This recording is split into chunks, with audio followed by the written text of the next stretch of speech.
So if you're dealing with financial difficulty or relationships or maybe enemies that are just like making your life hard at work, something at school, these could be things that God can be using to prune you so that you're more fruitful. But two, it can also be to keep you in boundary. Maybe you focus on pride. Maybe you're worried more about validation. And so he doesn't allow certain relationships to work. Maybe your idols are like love or acceptance or people or things.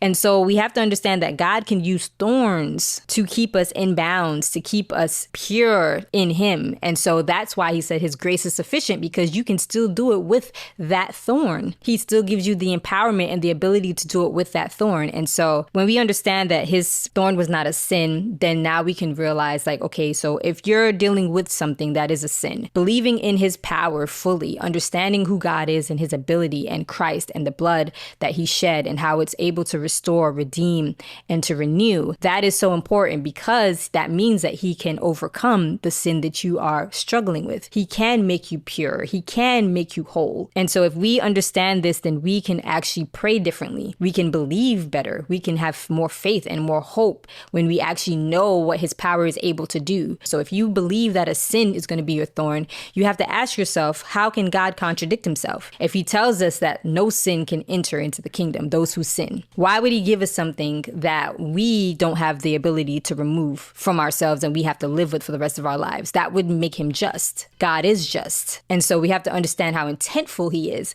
And so he can use circumstances, he can use people to actually keep you humble, maybe to keep you praying, maybe to keep you focused on him, keep you reading his word so that you can feel encouraged. Sometimes these are things that God uses, afflictions and things that he uses to maneuver to continue to keep us close to him.